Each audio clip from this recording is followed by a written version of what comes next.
I've got the top 10 must-adds in fantasy basketball coming up next on Beat the Odds. Don't go anywhere.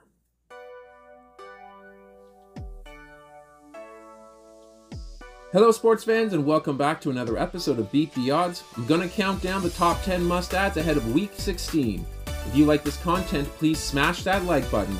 And a special thanks goes to all of our subscribers who have been watching these videos, as you now account for almost 25% of all viewers. To the other 75% of viewers that haven't yet subscribed, I encourage you to do so, as it helps me create these videos for you. Also, leave a comment on a player that you think deserves to be on this list. To qualify for the list, all players must be owned in no more than 60% of leagues. This episode is brought to you by Thrive Fantasy Sports. Use the promo code BEATTHEODDS to double your first deposit up to $250. And if first-time users get a free square, like tonight if you bet on Wemby to score 1 point and he does, then you win. Let's dive right into number 10. We have Herb Jones, 54% owned. Last 2 weeks, he had 25 minutes played, 13.5 points, 3 rebounds, 2.5 assists, 2.5 threes, 0.3 steals, 0.8 blocks, 1 turnover on 62% shooting from the field and 100% from the line.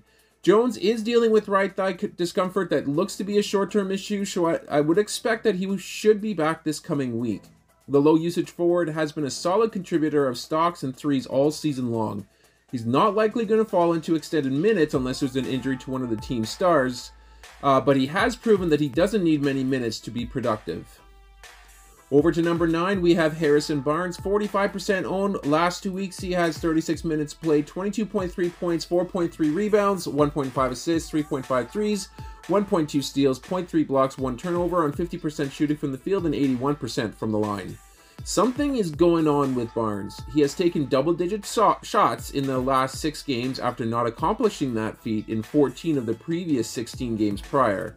It's also leading to team victories, as the Kings have been victorious in 5 of the last 6 games. The secondary stats are still kind of lacking, but if he's a nightly threat to hit 20 points per game, then he's worthy to be on every roster. Over to number 8 we go. We have Amen Thompson, 50% owned. Last 2 weeks he has 19 minutes played, 9.3 points, 6.9 rebounds, 3.3 assists, 0.3 threes, 1.5 steals, 0.8 blocks, 1.5 turnovers on 58% shooting from the field and 80% from the line. The Rockets are teaming with young talent, and Thompson is one of the most intriguing rookies in the league. He has been extremely productive in under 20 minutes a game. If you were to project his stats to 36-minute stats, they would place Thompson in the top 30 in the league. The defensive stats are a pleasant surprise and are the key reason why you should be considering picking him up. Over to number 7 we go. We have Aaron Nesmith, 58% owned. Over the last 2 weeks, he has 33 minutes played, 15.3 points, 6.9 rebounds, 2.9 assists, 2.1 threes, 0.8 steals, 0.5 blocks, 0.9 turnovers on 53% shooting from the field and 73% from the line. When the Pacers are fully healthy, Nesmith's ceiling is going to be capped. The nice thing about rostering him is that his floor is solid. You don't need him to be able to score to be valuable. He does enough on the court to warrant being rostered. And he can be a solid number 3 scoring option when called upon. Despite the trade for Pascal Siakam, Nesmith's role seems quite secure. To number 6 we go. We have Markelle Fultz, 52% owned. Over the last 2 weeks, he has 26 minutes played, 11.4 points, 3.2 rebounds, 4 assists, 2.2 steals, 0.6 blocks, 0.8 turnovers, and 62% shooting from the field and 50% from the line. Fultz is slowly turning back to the Fultz that we had been accustomed to from last season. His penchant for steals is well known, as is his reluctance to shoot from behind the arc. His minutes are starting to ramp up, which will make Fultz a must-own player in short order. For those who are looking with help with assists and steals, there aren't that many that will be as productive as Fultz, especially now that he's re-entered the starting lineup. Let's go to number 5. We have Ayo Dosunmu, 33% owned. Last 2 weeks he has 33 minutes played per game, 16.5 points, 3.3 rebounds, 2.7 assists, 2 threes, 1.3 steals, 1.3 blocks, 2 turnovers on 60% shooting from the field and 82% from the line. Levine may not be returning to the Bulls court, as he is rumored to be traded prior to this week's trade deadline. That should open up the door for Dosunmu to continue to play at the rate that he currently is. He is posting some fantasy-friendly all-around lines and is doing that with great efficiency. His ownership should rise as this week unfolds, so I would suggest getting in front of the line and pick him up now. Over to number 4 we go. We have Precious Achiuwa, 30% owned. Last 2 weeks, he has 31 minutes per game here, 9.9 points, 9.4 rebounds, 1 assist, 0.1 threes, 0.7 steals, 1.3 blocks, 0.7 turnovers on 52% shooting from the field and 67% from the line. Randall is out. Achiuwa is in. The Knicks, winners of 9 straight, have played Precious Achiuwa over 40 minutes on back-to-back nights.